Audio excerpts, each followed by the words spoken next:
Osmosis. Osmosis is the diffusion of water across a membrane. So we talked about diffusion already, and osmosis is just the diffusion of water. So it should be easy, but it's really not. It's actually it's an easy thing to define, but it's a really hard thing to think through and to think of its effects. So let's just define it first. Water moves from a high concentration of water to a low concentration of water. So that's the same thing as we've been doing, high to low. The only thing that's really confusing is that if you have a high concentration of water, that would mean you'd have a low, whoops,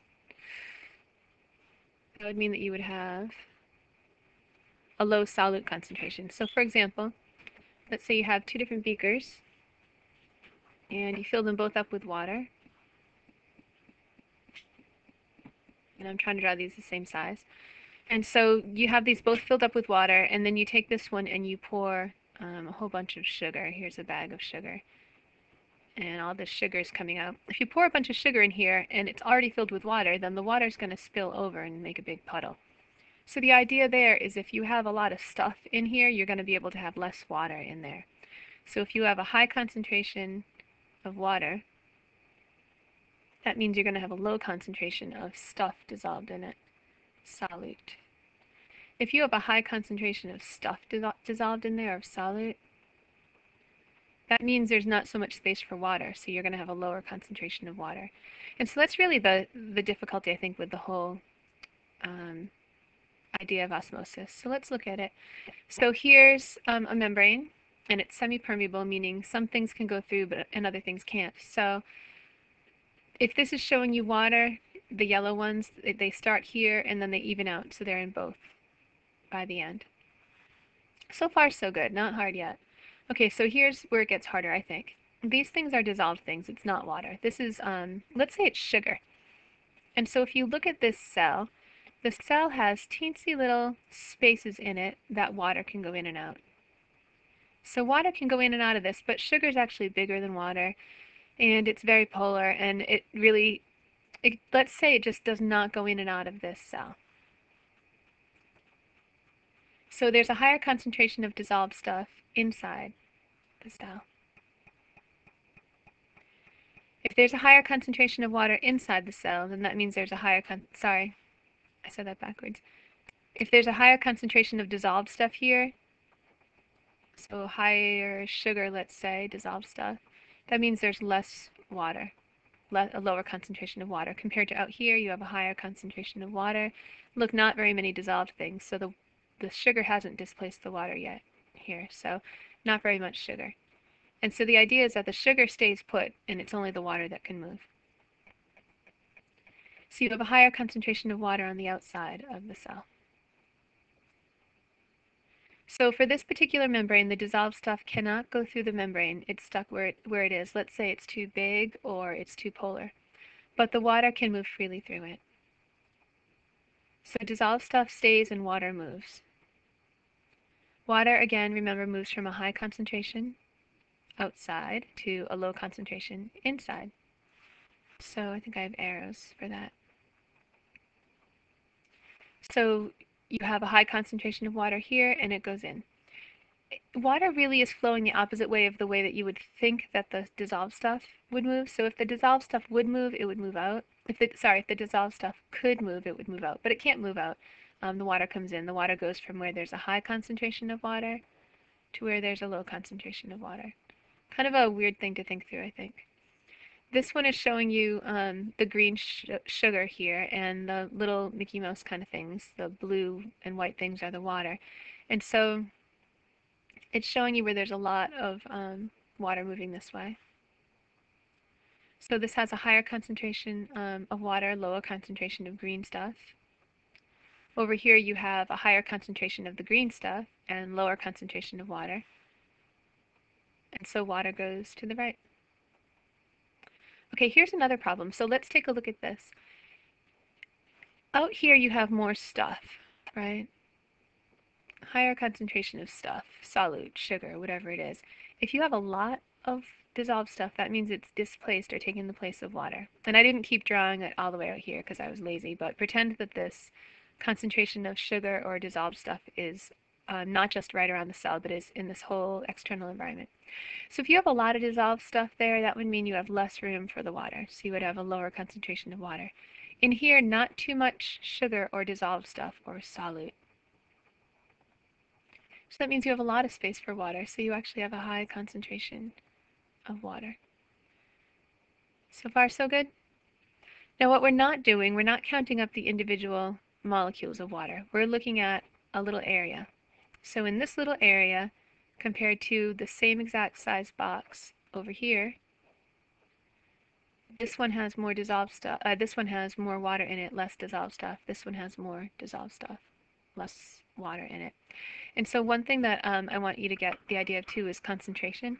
So I have a brother. Let's say I have a brother who's really short.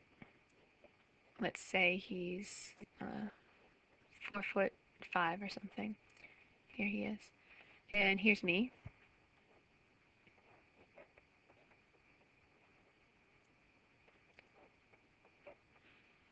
And if you look at red blood cells in both of us, men have a higher concentration of red blood cells. So if you look at the number of red blood cells per mil, my brother would have more red blood cells per mil. And I, as a woman, would have less because generally women have fewer red blood cells per mil. However, if you take my whole body and all the red blood cells in it, I would actually probably have more red blood cells than my brother. So concentration means how much stuff is in a one particular area, not in the whole entire thing. So you can see here, you put a little square here. Oops, there's nothing at all in there except water. So high concentration of water here. Water tends to go from where there's a lot of it, a high concentration of it, to where there's not so much. High concentration of water to low. So the water's going to go out. So I would want you to be able to look at this and tell me which way water's going to go. So let's go through the notes. There's a higher concentration of dissolved stuff outside the cell. Therefore, there's a higher concentration of water inside the cell. Dissolved stuff stays, water moves. Water moves from a high concentration, this time inside the cell, to a low concentration outside the cell. There it is. Water moving out. So this cell is going to shrink. Here's one that's called isotonic. You have the same concentration of stuff inside as outside. So you have a little box of stuff here and the same size box of stuff here. You would have roughly the same amount of dissolved stuff. So I tried to draw this so there was the same concentration of dissolved stuff inside and outside. So that means some stuff goes out and some stuff goes in. So the concentrations of water are about the same. So water just moves back and forth equally. It's called a dynamic equilibrium.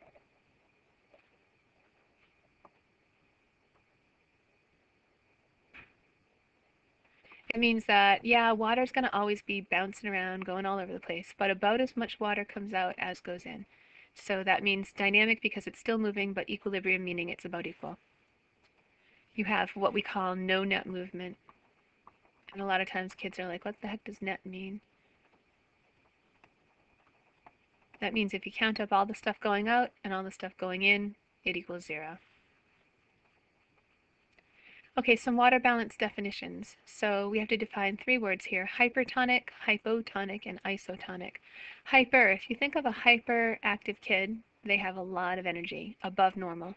So hypertonic, that means more dissolved stuff. So higher concentration of solutes or dissolved stuff. So for example, if this is your cell and there's the dissolved stuff in it, if you put this in a hypertonic solution, the solution would have tons and tons and tons and tons of dissolved stuff. It would be like putting it in salt water. That would be a hypertonic solution. This solution that the blood cell is in, or whatever cell this is in, has lots and lots and lots and lots and lots of dissolved stuff. And so this one would be hypertonic inside, and this one would be hypertonic outside.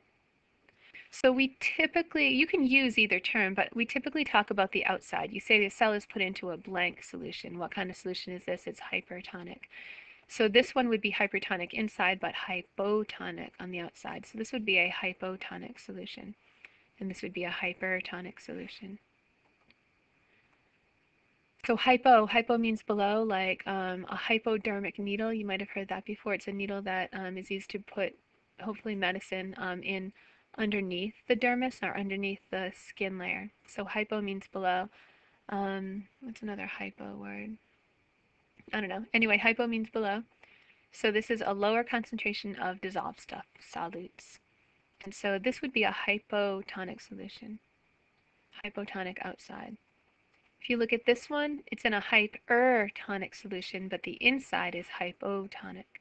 So whenever you're using the words hyper and hypotonic, it's always a relative thing. You're always comparing one to the other. And isotonic, iso means the same. So you have equal concentrations of solutes or dissolved stuff. Oops.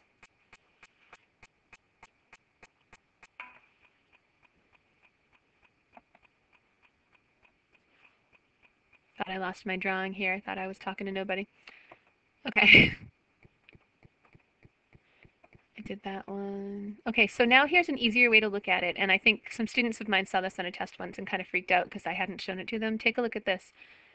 Instead of putting the dots in there, I'm just saying, look, 90% inside is water. Oh my gosh, look, 90% outside is water. 10% salt, 10% salt. Oh my gosh, what kind of solution is that? ISO. It's the same inside as outside. So you get a dynamic equilibrium. About as much comes in as comes out. So isotonic solution has equal concentrations of solutes inside and outside. So what's the direction of water movement?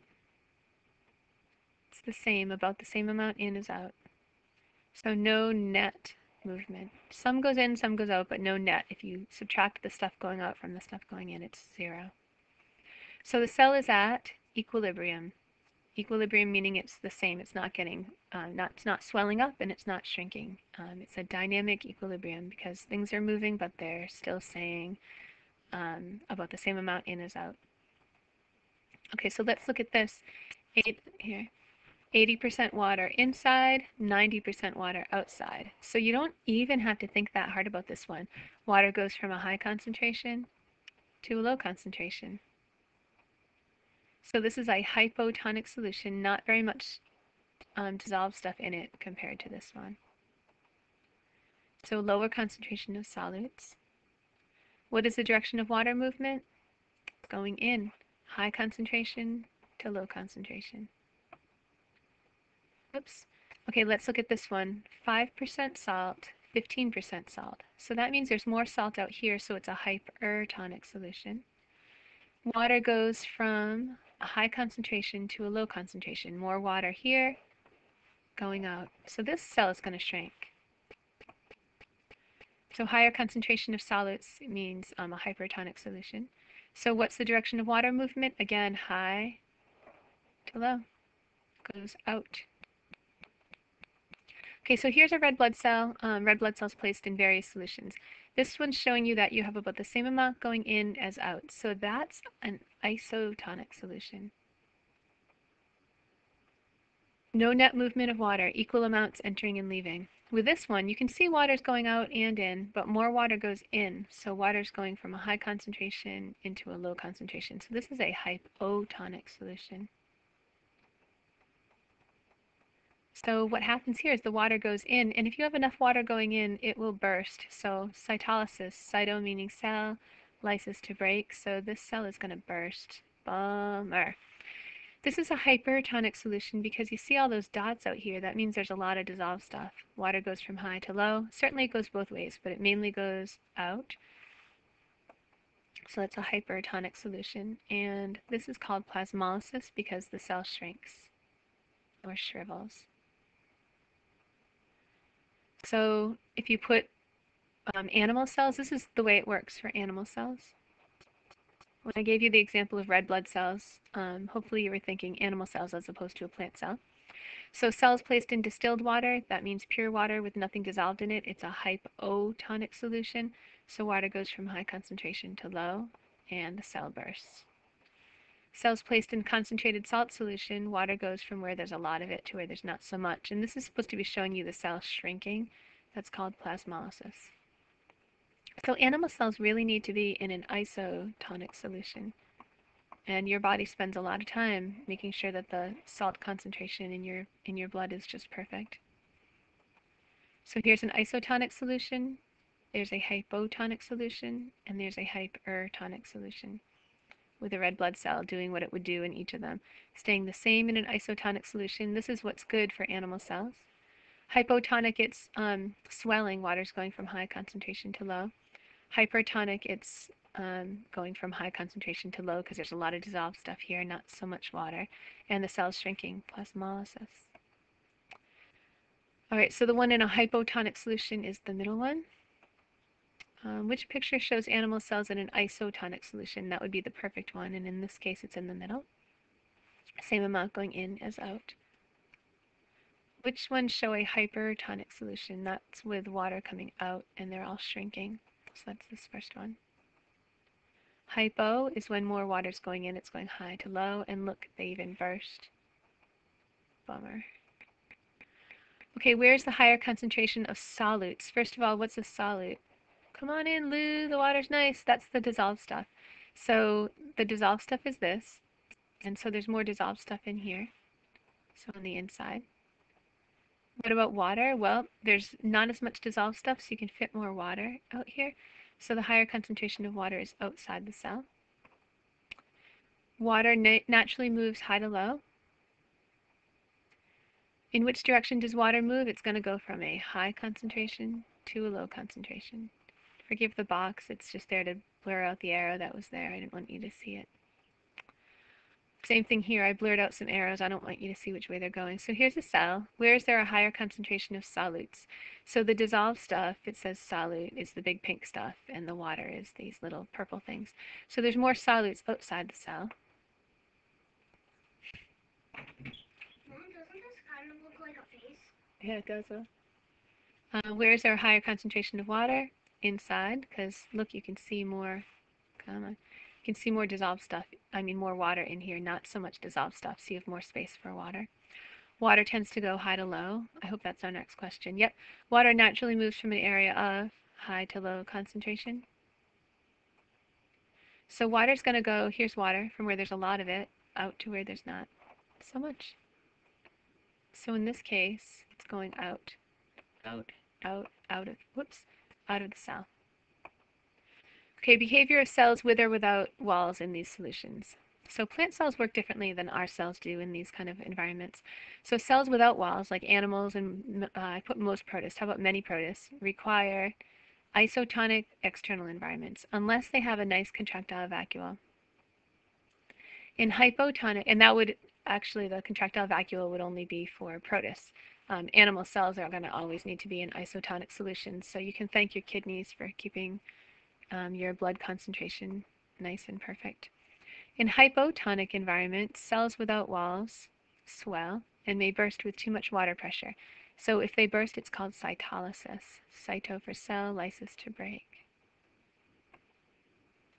Some protists that do not have cell walls have contractile vacuoles to get rid of the extra water. So we talked about that in the last unit, but I hadn't really shown it to you. About why it happens. So here you can see why it's happening. The water's going in because it's fresh water. It's hypotonic. Too much water goes in, and the cell would burst if it didn't have that fantastic contractile vacuole. It's kind of a cool video.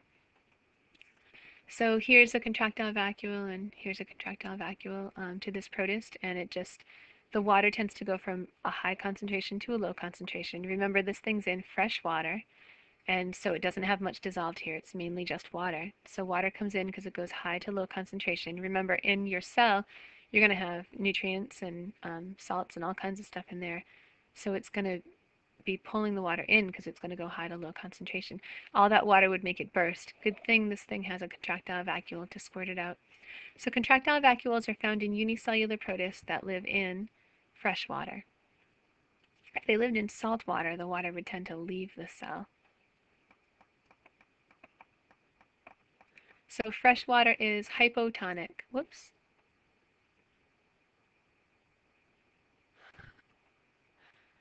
Fresh water is hypotonic, so too much water comes into the cell. The cell must pump out excess water in order to maintain, you guessed it, homeostasis. That means in order to not burst. If you burst, you can't really maintain homeostasis very well because you die. It's a bummer. Okay, plant cells work totally different. So cells with walls, like plants and bacteria and fungi and some protists, require hypotonic solutions, hypotonic external environments to keep their turgor pressure. So I'll define turgor pressure in a minute, but think of this. If your cells are in a hypotonic environment, they burst. Plant cells love hypotonic environments. They don't burst because they've got that beautiful cell wall. So turgor pressure. This is water pressure pushing the cell membrane out against the cell wall. So water comes in. In fact, so much water comes in that it creates a lot of pressure in here. And so just from, not from osmotic pressure, not because of osmosis, just because of physical pressure, the water tends to push out on the cell membrane and the cell wall, making it nice and crisp and turgid.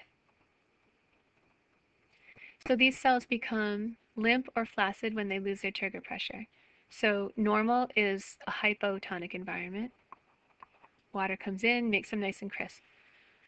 In an isotonic environment, as much water goes in as goes out, and these things become flaccid or limp. So our cells behave differently than plant cells do in an isotonic environment. Plasmolysis, this is when the plasma membrane pulls away from the cell wall in a hypertonic solution. So look at the plant cell. We'll see this in lab where the cell membrane is pulling away from the cell wall. So here's a graph or a picture for how plant cells versus animal cells behave in different solutions. In a hypotonic solution, more water comes in, an animal cell bursts. In the same solution, in a hypotonic solution, water comes into the plant cell, but it doesn't burst, it just gets nice and turgid. In an isotonic solution, so let me go back. This is the good one for plants, not so good for animals. Isotonic solution in animals, about as much water comes in as out. This is the good one for us.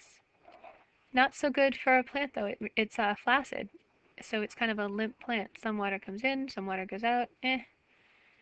Hypertonic's bad for both. Water goes out, and this shrivels up, this shrivels away from the cell wall. So not good for either. Quiz time. Plant cells must have been placed in which solution? Well, here's the cytoplasm with the cell membrane around it, and here's the cell wall right here. So this one must have been in some solution where it made the water leave high concentration to low. So if there's a low concentration out of the cell, that must mean it's in a hypertonic solution. Which animal cell is in a hypotonic solution? Hypotonic, that's this first one. How about a plant cell in a hypertonic? Again, that's this first, whoops. Oh, sorry, hyper, not hypo. That's when water goes from a high concentration to a low because there's so much dissolved stuff here, and you get plasmolysis.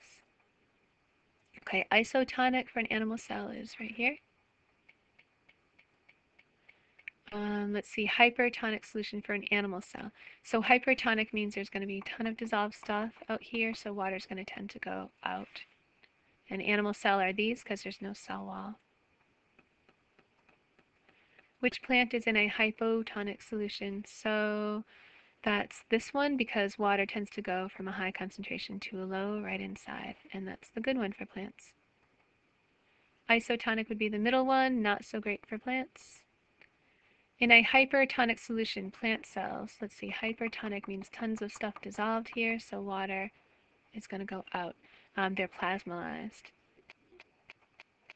In a hypotonic solution, plant cells, they do great because hypotonic, there's not much dissolved out there, just stuff dissolved in, so water comes in and they get nice and turgid. Isotonic for plant cells, they're flaccid. Some goes in, some goes out, not so great. Hypertonic for animal cells, they shrivel. Lots of stuff out here, water goes high to low, and they shrivel up. Hypotonic solution, animal cells, let's see, hypotonic solution. So lots of stuff dissolved here, not so much there. Water does this, comes in, and it bursts if there's enough. Bad stuff. Isotonic for animal cells, they are just great. Yay.